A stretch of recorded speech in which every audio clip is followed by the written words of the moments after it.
Boa noite, bem-vindos a mais uma edição do Ponto Global aqui na MBC TV, o programa em que Miguel Brito, a partir de Portugal, propõe os temas e lança o olhar sobre a agenda internacional.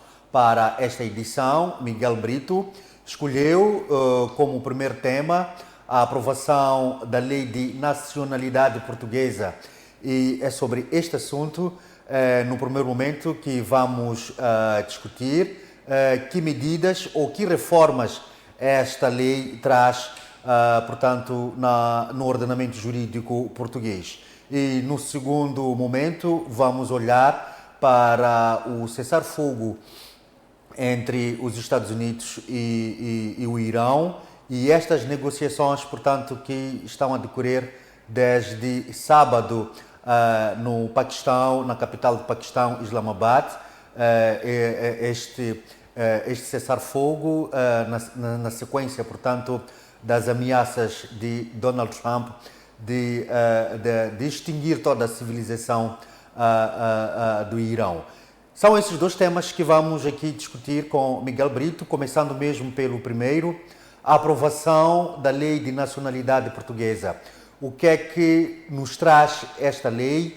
Que reformas, na verdade, esta lei nos traz? Miguel Brito. Muito bem. Muito boa noite. Saúdo o João e todo o auditório que nos acompanha. E para dizer que esta lei da nacionalidade, ela exprime aquilo que é a ordem jurídica que neste momento disciplina o tema da nacionalidade.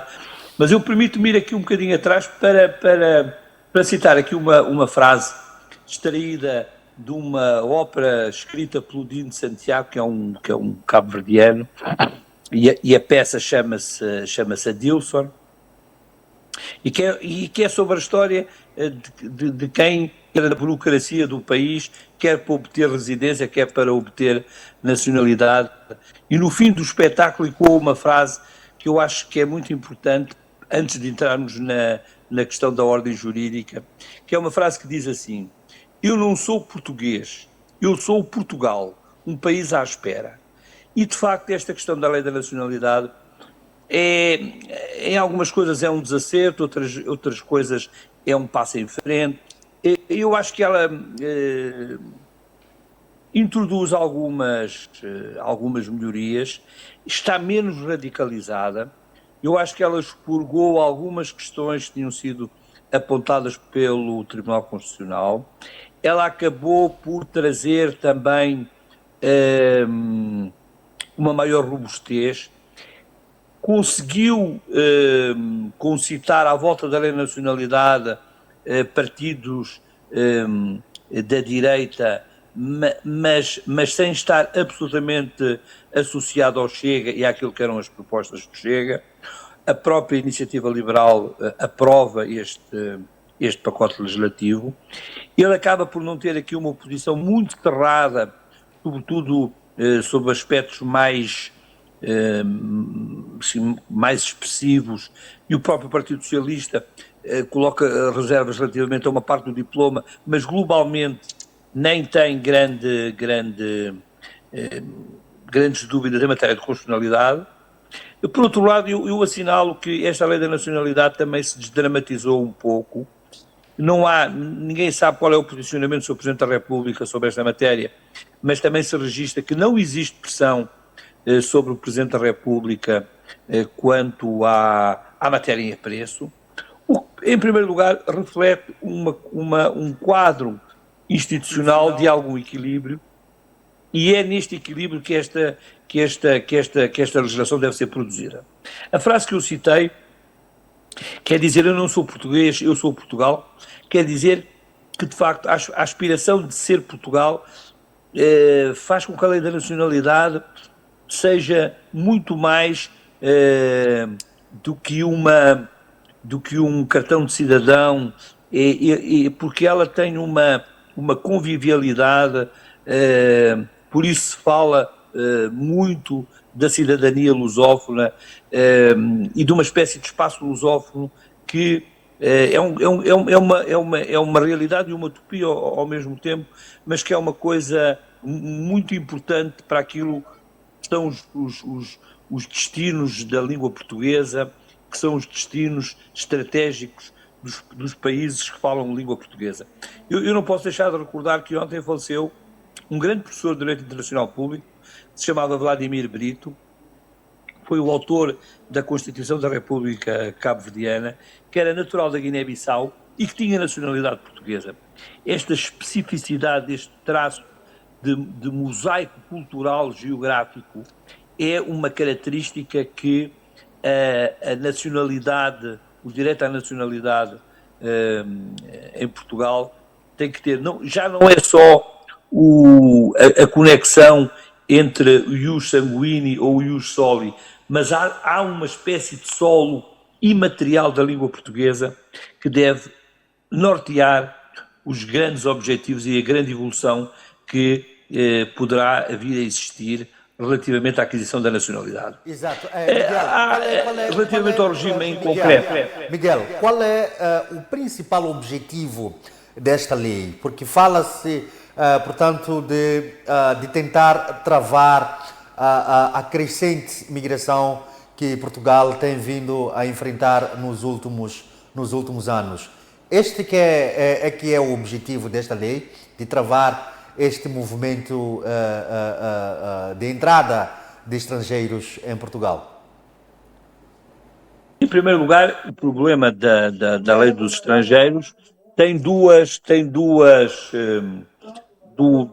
dimensões. Uma delas é a entrada e permanência em território nacional, que não se confunde com a nacionalidade. E por outro lado, há a questão da aquisição da nacionalidade. Obviamente que também sobre a questão da aquisição da nacionalidade houve alguma facilitação no quadro político, nomeadamente, que é uma das questões que o novo regime vem a corrigir, que é a exclusão da possibilidade de pedir nacionalidade por meio de bebés nascidos em Portugal. Nós sabemos que no quadro de algum facilitismo de acesso ao território nacional, havia esquemas montados até de algumas máfias que traziam pessoas em estado de gravidez para depois nascerem em Portugal e por via de um regime que era um regime facilitador, os bebés nascidos em Portugal poderiam obter a nacionalidade portuguesa. E, portanto, esta situação foi corrigida. Eu acho que, aliás, ela foi corrigida com ponderação, também percebendo aquilo que é o alarme social, que esta questão de entrada no país e de facilitismo na aquisição da nacionalidade acabou por gerar na prática, e de facto sobre esta matéria agora a lei vem impor que estes bebés nascidos em Portugal não têm um direito automático à nacionalidade e por consequência os seus progenitores, mas terão que ter uma ligação ao território de 5 anos ininterruptos de residência, com o título de residência. Exato. E, portanto, digamos que, sob este ponto de vista, o regime melhorou e dá um sinal claro de que é preciso criar aqui uma maior disciplina, um maior rigor na questão da lei da nacionalidade e da aquisição da nacionalidade. Uma das questões nevrálgicas e mais polémicas deste pacote legislativo tem que ver com a questão da perda da nacionalidade. Em todos os países do mundo, em todas as leis da nacionalidade, existe um regime legal que pode conduzir à perda da nacionalidade. Basta, num caso limite, perceber que, por exemplo, qualquer ato de terrorismo contra a soberania nacional de alguém que tem nacionalidade portuguesa pode gerar aqui uma situação de perda de nacionalidade. Mas, sobre esta matéria, houve, em primeiro lugar, isto é uma matéria que vai ser tratada depois em legislação ordinária, os limites são os limites da Constituição, mas um aspecto que é muito importante e que foi expurgado aqui por força de algumas apreciações do Tribunal Constitucional, era uma perda de nacionalidade que diferenciava portugueses originários de portugueses naturalizados. E, portanto, eu também acho que, sob esse ponto de vista, quando o Governo fala que esta é uma lei mais robusta, eu acabo por subscrever que, de facto, esta lei é uma lei mais consensual, que inflete alguns aspectos que eram socialmente inaceitáveis, como esta situação da aquisição da nacionalidade por bebés nascidos em Portugal. E, por outro lado, eu acho que ela é mais consensual, ela acaba por também trazer aqui uma espécie de novidade que julgo que possa ser um sinal para o futuro, que é o facto do espaço político da direita, que estava balcanizado, se encontrar em matérias delicadas como é esta, que é um tema também tem muita ideologia de permeio, mas que realmente fez com que os partidos pudessem aprovar um pacote legislativo que é um pacote consensual e que eu espero que seja também um fator de inclusão e que Portugal assuma o seu papel histórico relativamente às suas comunidades falantes de língua portuguesa, em que, por exemplo, há uma diferenciação, embora tivesse havido um alargamento do prazo, todos os cidadãos de língua oficial portuguesa que permaneçam no país, a lei antiga previa um período de 5 anos para a aquisição da nacionalidade, esse período foi alargado para um período de 7 anos, sendo que para outros países a obrigação de permanência prolongar-se-á para um período de 10 anos. Enfim, nós admitimos que de facto há aqui um esforço de robustez, de consensualidade sobre uma lei. Mas eu não posso deixar de evocar aqui a memória desse grande professor de Direito Internacional Privado, que faz parte das características da nação portuguesa. A nossa nação é uma nação mestiça, é a ideia de que eu não sou português, mas eu sou Portugal. E este tópico de pensamento e de reflexão há de ter que animar a evolução da legislação em matéria de nacionalidade portuguesa, sem o qual eu acho que faltará aqui um elemento histórico muito importante para que o quadro legislativo da nacionalidade possa progredir. Exato. Miguel, saímos deste ponto da lei de nacionalidade. Vamos agora olhar para o segundo tema, que tem que ver mesmo com a guerra no Médio Oriente. Continuamos a olhar este aspecto porque mexe não só com a economia, mas também são vidas humanas que se perdem e aqui este conflito entra agora numa nova fase, que é a fase, portanto, das negociações entre os Estados Unidos e o Irão. E nesta fase também Kiev pediu, portanto, a Washington para que olhasse, portanto, para a Ucrânia. Como é que olha para este pedido de Volodymyr Zelensky, presidente da Ucrânia, que instou o presidente dos Estados Unidos, Donald Trump, a olhar para a guerra na Ucrânia? Com este cessar-fogo na Ucrânia, no Irão, assim que é.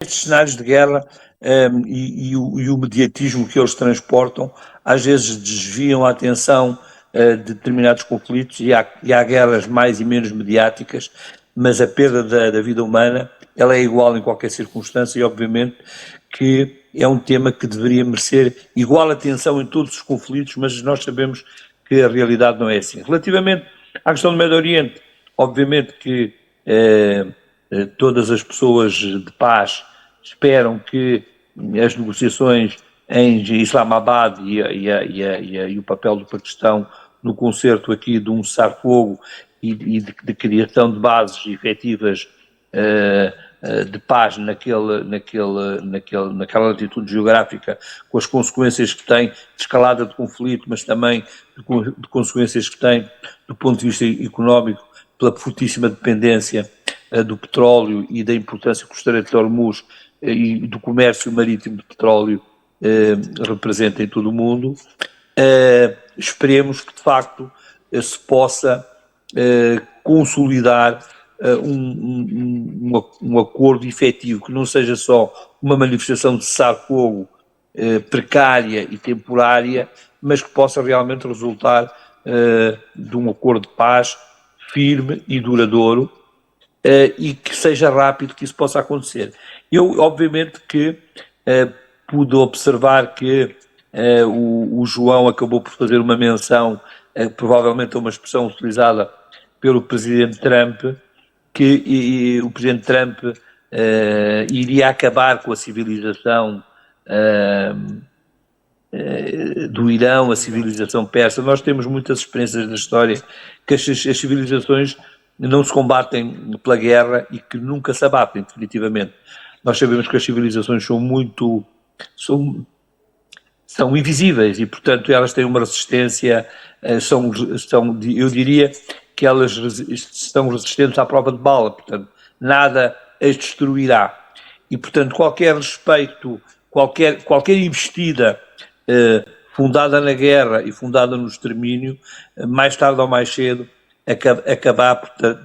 acabará por trazer consequências gravosas. O que é importante, efetivamente, é que estes acordos de paz sejam firmados também no respeito do outro, da soberania dos respectivos países e, novamente, pela pauta do direito internacional público e pelo respeito estrito das convenções e dos tratados internacionais que regem a nova ordem mundial. Nós sabemos que a realpolitik... Este é o momento com este cessar-fogo frágil, é o momento para os Estados Unidos prestarem mais atenção à guerra na Ucrânia? Não, eu acho que, de facto, o conflito da Ucrânia é um conflito que tem que terminar. Mas ele revela aqui uma coisa muito importante na ordem mundial. É que os Estados Unidos da América já percebeu que não pode obter nenhum acordo efetivo de paz sem escutar não só os países soberanos, mas sobretudo escutar no que concerne à questão da Ucrânia os europeus. E os europeus têm uma posição muito firme, sem a qual não é possível construir paz naquela região. É fundamental que ela se obtenha, que ela se atinja, é muito importante que todos os líderes mundiais, inclusive os líderes europeus, mas se há zona geográfica em que de forma inequívoca o papel da Europa tem sido decisivo para que possa haver uma paz decente e uma paz duradoura, que não seja nenhuma capitulação da Ucrânia relativamente à Rússia, e ela tem sido absolutamente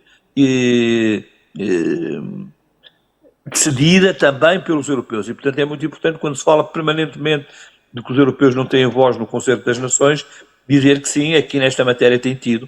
Esperemos que, de facto, haja também sobre esta matéria, um cessar-fogo, ou seja, que este cessar-fogo precário, respeitando a Páscoa ortodoxa, possa ser a semente realmente de um processo efetivo de cessar-fogo permanente, de acordos de paz e de respeito pelas aspirações legítimas, em que cada um com certeza vai ter que ceder, mas sobretudo perceber que a Ucrânia é um país independente, autónomo, de linhagem ocidental, e que não vai obviamente capitular, nem vai ceder, mas é muito importante que de facto esta possa ser uma paz de ambas as partes. É um conflito que ia durar muito pouco tempo no princípio dos cenários de guerra, já lá vão 4 anos, com perdas muito expressivas, quer do lado russo, quer do lado da Ucrânia, e portanto é muito importante de facto que a resistência do povo ucraniano a vários níveis, ainda agora a nível simbólico, nos desportos de inverno, um atleta quis mostrar a sua solidariedade com atletas que também perderam a vida nesta guerra, ela termine e que os processos de consolidação de paz sejam efetivamente duradouros e consistentes. Exato. Muito obrigado, Miguel Brito, pela sua participação neste programa Ponto Global e muito obrigado a si, estimado telespectador, pela audiência. Nós terminamos esta edição assim, desta forma, e prometemos voltar na próxima segunda-feira com mais temas com Miguel Brito. Adeus, até lá.